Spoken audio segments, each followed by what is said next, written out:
I, 28M, finally asked my friend, 26F, to define our relationship after 2 years. Her response made me realize I need to step back. I'm a structural engineer specializing in bridge construction, and I've always been pretty straightforward in both my professional and personal life. But this situation with Leela has me second-guessing everything I thought I knew about relationships. We met at my buddy Brandon's housewarming party a year ago. Leela works in high-end event planning, the kind where she coordinates corporate retreats and charity galas. She's incredibly social, always knows what's happening around the city, and has this energy that draws people in. We connected immediately. Here's where it gets complicated. Over this year, we've essentially been functioning as a couple in every way except officially. I've met her parents 3 separate times, helped her move apartments twice. We're each other's automatic +1s to weddings, work events, family gatherings. She's been my date to my company's annual awards dinner, has met my sister multiple times, and even helped me pick out a birthday gift for my mom. We've taken weekend trips together. When my dad had his minor heart attack scare 6 months ago, she drove 3 hours with me to the hospital and stayed the whole weekend. But here's the thing that's been eating at me. We've never actually defined what this is. Never had the "what are we" conversation. Any time I'd start to bring it up, she'd smoothly change the subject or make some joke about how labels are overrated. I told myself she was just not big on traditional relationship milestones, or maybe we were taking things slow in a mature way. When friends would ask if we were dating, I'd give these vague non-answers because honestly, I had no idea what to tell them. The breaking point came last weekend at Brandon and Claire's 3rd anniversary dinner. 8 people total, all established couples except us. The conversation was flowing, everyone sharing relationship stories, and this woman Sarah, Claire's coworker, looked at Leela and me and said, "You two are so cute together. How long have you been dating?" Without missing a beat, Leela laughed and said, "Oh, we're not dating. Daniel's just my really good friend who happens to be male. We're like the perfect platonic relationship." The entire table went silent. I felt this wave of embarrassment and confusion wash over me. I managed to laugh it off in the moment, but inside I was reeling. After dinner, I suggested we take a walk around the neighborhood and finally said what I'd been thinking for months. "Leela, I need to ask you something directly. I care about you more than I think I've cared about anyone. This past year have been the best of my life, and I'd really love to know where you see this going between us." Her expression shifted immediately, not surprised exactly, more like she'd been dreading this conversation but knew it was inevitable. "Daniel, you know you're amazing, right? But I love what we have. We're best friends, we have this incredible connection. Why do we need to complicate it with relationship pressure and expectations?" I pushed a little more, asked if she could see us as something more than friends eventually. She sighed and said, I've seen what happens when people try to force friendships into romantic boxes. It ruins everything. This works perfectly, doesn't it? We have all the fun parts without any of the drama." That's when the reality hit me like a bridge cable snapping. For her, I'm providing all the emotional support, companionship, and reliability of a boyfriend, but she gets to keep her options completely open. I told her I needed some time to process this conversation. She looked genuinely surprised and maybe even a little hurt, saying, "Daniel, please don't overthink this. What we have is special." That was 5 days ago, and I've been doing serious soul searching. I realized I've been selling myself short in a major way. I'm 28 years old, I have a solid career, I own my own place, and I know how to treat someone well. I want a real relationship with someone who's genuinely excited about building a future together, not someone who wants to keep me in indefinite romantic limbo. I think I need to step back from this friendship entirely. Not because I'm angry or want to punish her, but because I deserve better than being someone's convenient emotional boyfriend while they keep shopping around for something better. Am I completely overreacting here? How do I handle this situation without creating drama in our mutual friend group, but also protecting my own emotional well-being? Update 1. First, Thank you to everyone who commented on my original post. I took your collective advice and had an honest final conversation with Leela yesterday afternoon. I texted her Sunday asking if we could meet for coffee at our usual place, this little independent shop near her apartment where we'd spent countless Sunday mornings. I'd rehearsed what I wanted to say, determined to keep it simple, honest, and final. Leela, I started, I've been doing a lot of thinking since our conversation last week. I've realized that we want different things, and I need to be honest about that. I'm looking for a real relationship, exclusivity, commitment, someone excited about building a future together. You want to maintain what we have now, which is your right, but I can't keep emotionally investing in something that has no potential to grow into what I actually want. Her reaction was immediate and telling. She looked genuinely shocked, like the possibility that I might actually follow through had never occurred to her. Daniel, you're being so dramatic about this. We have something really special here. Why can't you just appreciate what we have instead of trying to force it into some traditional relationship box? Because what we have isn't enough for me anymore. I want to be with someone who's excited about the possibility of us, not someone who wants to keep me at arm's length indefinitely. She tried several different approaches to change my mind. First, she accused me of throwing away a meaningful friendship over semantics and labels.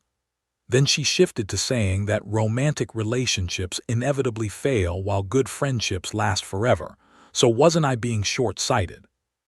Finally, she suggested I was being unrealistic about love and romance, that what we had was actually more mature and evolved than traditional dating. The comment that really got to me was when she said, "You knew what this was from the beginning, Daniel. I never misled you." That stung because it made me question my own memory and judgment. But thinking about it later, I realized that no, I didn't even know what this was, and that was exactly the problem. When I told her I needed significant space to figure out my next steps, she shifted into what I now recognize as mild panic mode. She said I was being unfair, that she'd never promised me anything so I had no right to be upset. Which perfectly illustrated my point. I finally realized I want to be with someone who does want to promise me things, who's excited about making commitments and plans together.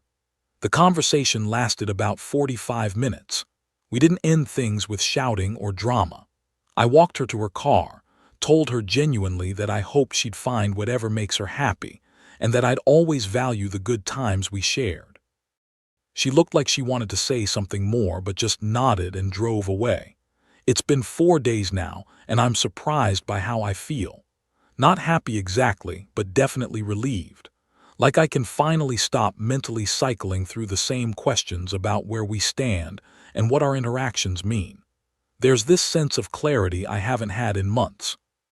Brandon texted me yesterday asking if everything was okay because Leela had called Claire pretty upset, saying I was throwing away our friendship over nothing. I gave him the basic situation. His response was illuminating. Honestly, man, we all assumed you two were together. This actually explains some things, like why Leela would get weird and change the subject whenever anyone mentioned you potentially dating other people. That observation hit me hard. Apparently, she'd been possessive enough about me that our mutual friends noticed, but simultaneously not committed enough to actually want to date me. She wanted the benefits of having me unavailable to other women without offering me the relationship I was looking for. I'm throwing myself into some positive changes. Got assigned to lead engineer on a major suspension bridge project starting next month, a huge career opportunity that'll require most of my focus for the next year. More importantly, I'm working on building a life that doesn't revolve around waiting for someone else to decide if I'm worth committing to. I'm 28 years old. I have a solid engineering career, my own place, good friends, and I know how to treat people with kindness and respect. I shouldn't have to spend time convincing someone that I'm worth taking a chance on. Edit.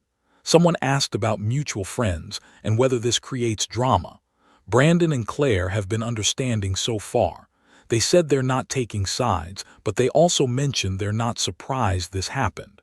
Apparently, several people in our friend group had wondered why we never actually got together officially. Update 2. Hey everyone, it's been about 8 months since I stepped back from my undefined relationship with Leela. The transformation has been remarkable. I took all your advice about investing in my own interests and goals. I got promoted to lead engineer on a major suspension bridge project that's been incredibly fulfilling professionally. I also started volunteering with Engineers Without Borders, helping design and build footbridges in rural communities. It's exactly the kind of meaningful work I'd always wanted to do, but never made time for when I was so focused on managing an undefined relationship. 3 months ago, I met Naomi, and everything about dating finally makes sense in a way it never did before. We met at a community art exhibition where I was volunteering to help with setup logistics. The event was showcasing local artists alongside high school art students, and Naomi was there as one of the coordinating teachers. Some of her students had pieces in the show. We started talking when she noticed me carefully adjusting the lighting on one of her student sculptures. Instead of small talk, she asked genuinely thoughtful questions about the structural considerations for hanging the heavier pieces and the engineering behind the gallery's architecture. I was immediately struck by how present and engaged she was, not politely interested the way people sometimes are when they're trying to be nice, actually curious and insightful. We ended up talking for 2 hours after the exhibition ended, sitting in the gallery parking lot discussing everything from the mathematical principles in art to our shared concern about infrastructure funding. When she had to leave, she asked for my number and suggested we continue the conversation over coffee. Our first real date was 3 days later. Over dinner, she told me she'd looked up some of my bridge projects online and was genuinely impressed by the environmental considerations in my designs. I'd never had someone take that kind of active interest in my work before. After our third date, Naomi said something that floored me. "I really like you, Daniel. I'd love to be exclusive and see where this goes, and I'm excited to introduce you to my friends and colleagues as my boyfriend." Just like that. No games, no ambiguity, no months of wondering where I stood. The contrast with my situation with Leela couldn't be more stark.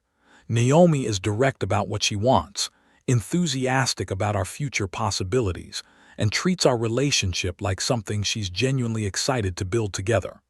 Within a month, I'd met her teacher colleagues, her close friends, even her parents over video calls since they live in Portland. We make plans together, actual future plans. She talks about our relationship like it's something valuable that she wants to nurture and grow.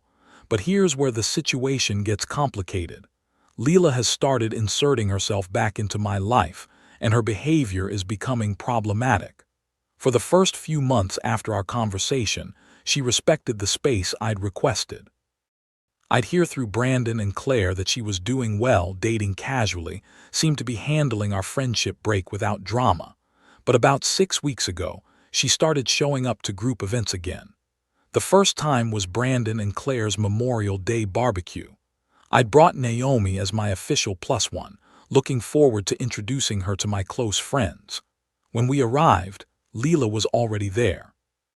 The initial interaction was awkward but manageable. Leela was polite to Naomi, made appropriate small talk, seemed to be making an effort to be normal. But as the evening progressed, I noticed a pattern of behavior that made me uncomfortable. She kept steering conversations toward shared memories that excluded Naomi. "Daniel, remember when we got completely lost trying to find that underground speakeasy in Brooklyn? Oh, Daniel makes the most amazing pancakes from scratch. I'm sure he's mentioned his secret ingredient technique." Little comments designed to establish that she and I had this deep shared history that Naomi couldn't access. Naomi handled it perfectly. She was friendly and engaging but didn't take the bait when Leela tried to make her feel like an outsider. After we left, she said something that really impressed me. "That was Leela, right? She seems possessive for someone who chose to keep things as just friends." The second incident was worse. 2 weeks ago, we went to Claire's birthday dinner at this upscale Italian place downtown. 8 people total, all established couples except Leela, who showed up alone claiming her date had canceled last minute due to work emergency. Somehow, she managed to maneuver herself into the seat directly next to me, which meant Naomi ended up across the table. Throughout the entire dinner, Leela dominated my attention with work-related conversations that deliberately excluded Naomi, asking detailed questions about my bridge project timeline, bringing up mutual professional contacts, discussing industry conferences we'd attended together. At one point, she said, "Daniel, you should tell everyone about that time we drove all the way to Vermont just to try that famous maple syrup farm." When I didn't respond with the enthusiasm she was clearly expecting, she added, "We used to do the most random road trips together. It was like having a permanent adventure buddy." I could see Naomi registering the dynamic but staying gracefully above it. Later, she told me it felt like Leela was trying to prove she and I had some deeper, more intimate connection than what Naomi and I were building together. Which is ironic, because what Leela and I had was specifically not deep or intimate. It was surface-level companionship without real commitment or vulnerability. The breaking point came this past Tuesday when Leela texted me directly for the first time since our coffee shop conversation 8 months ago. "I really miss our friendship, Daniel. I think there might have been some misunderstandings about what I meant that day. Could we grab coffee sometime soon and talk? I'd love to clear the air." I immediately showed the text to Naomi. Her response was measured and mature. "I trust you completely, but I think she's testing boundaries right now. You should do whatever feels right to you, but remember what made you step back from that friendship in the first place." Naomi was absolutely right. Leela had a whole year to define our relationship and chose to keep it in indefinite limbo. I chose to move on and build something real with someone else. Now that I'm genuinely happy and settled with Naomi, Leela suddenly wants to renegotiate the terms of our connection. I decided not to respond to the text message. Instead, I'm focusing my energy on planning something special for Naomi's upcoming birthday. I want to surprise her with a weekend trip to the rural community where we'll be running our collaborative art workshop next month. She's been so excited about the project, researching local artistic traditions and thinking about how to incorporate them into her curriculum. But I need advice on how to handle the Leela situation long term. Brandon and Claire are genuinely close mutual friends, so I'll inevitably keep encountering her at group events. I don't want to create unnecessary drama or force people to choose sides, but I also won't tolerate behavior that undermines my relationship with Naomi. How do I maintain clear boundaries without being unnecessarily confrontational about it? Final update. Holy shit, guys. I can't believe I'm actually typing this, but I'm engaged to the most amazing woman I've ever met. It's been almost a year since I stepped back from my emotionally confusing situationship with Leela, and 10th month since I started dating Naomi. This past Saturday, I proposed to her in what I think was the perfect moment for both of us. Naomi was organizing a major community art exhibition at the Downtown Cultural Center, a collaborative showcase featuring work from her high school students alongside pieces from established local artists. The project had been her passion for the better part of 6 months. Her goal was to give her students a genuine professional platform while creating meaningful intergenerational artistic dialogue in our community. The week before the opening, I contacted the Cultural Center's director and arranged to have a microphone available at the end of the evening's program. I'd also been working with a vintage jewelry dealer in the city to find the perfect ring, a 1940s emerald-cut solitaire with small accent diamonds, elegant and classic without being flashy. It took about 2 months of my salary, but it felt absolutely right. The opening night was incredible. The gallery was packed with families, local art collectors, school administrators, and community members. Naomi was in her element, introducing everyone to her students, explaining their artistic techniques and conceptual inspirations. Watching her pride in her students' achievements made me fall in love with her all over again. When she finished her formal curator's remarks around 9 p.m., I stepped forward and asked if I could say something. She looked confused but was smiling, probably thinking I was going to make some supportive comment about the exhibition. "Before we close this amazing evening," I said into the microphone, "I want to say something about the woman who made all of this possible." I looked directly at Naomi. "Naomi, over the past 8 months, you've shown me what it means to truly build something meaningful together. You've made me a better person, a better partner, and you've demonstrated what real partnership actually looks like." The gallery was starting to quiet down. I got down on one knee right there in front of the main installation. "Will you marry me?" The entire gallery erupted. Her students were screaming with excitement, parents were crying, even the typically reserved art collectors were applauding enthusiastically. Naomi said yes immediately, and her first words after yes were, "I can't believe you did this at my exhibition." She was laughing and crying simultaneously, and I could see how perfect the moment felt for both of us.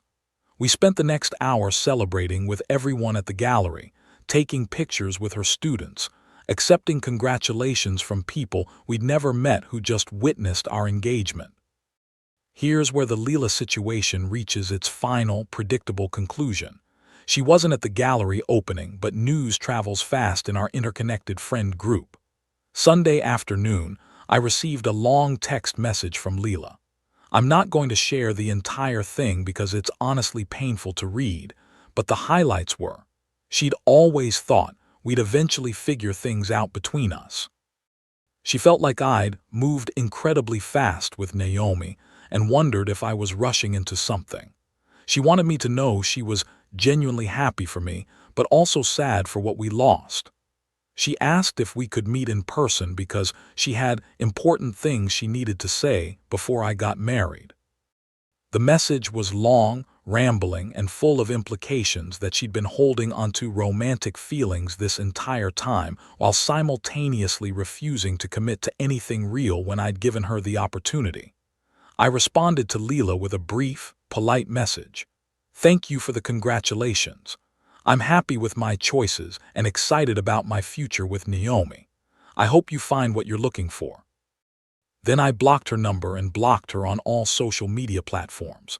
I'm completely done managing her feelings about my life decisions. Naomi and I also made a mutual decision. We're not including Leela in our wedding celebration. I know this might create some temporary awkwardness with Brandon and Claire, but we want our wedding to be about celebrating our future together, not navigating someone else's unresolved feelings about the past. The wedding is planned for next October. We're doing it outdoors at a vineyard in the Hudson Valley, intimate ceremony with close family and friends. Naomi wants to write our own vows, and we're both excited about planning something that reflects who we are as individuals and as a couple. We're also planning a honeymoon that combines her love of art museums with my interest in visiting innovative bridge designs, 2 weeks in Europe hitting both galleries and architectural sites. The difference between being someone's convenient option and being someone's enthusiastic choice is absolutely life-changing. I wish I'd learned that lesson years earlier, but I'm grateful I figured it out when I did. Edit, thank you everyone for the overwhelming congratulations. I know 10th months might seem fast to some people, but when you've experienced an undefined relationship for a whole year, you develop a really clear sense of what genuine commitment looks like. A few people have asked what happened to Leela after I blocked her. According to Claire, she's been continuing to show up to group events alone, and she's been making subtle comments about how some people just move too quickly, and meaningful relationships take time to develop properly. I'm incredibly glad I stepped back when I did. Her behavior throughout this entire process has confirmed that she viewed me as a backup plan rather than a real romantic prospect.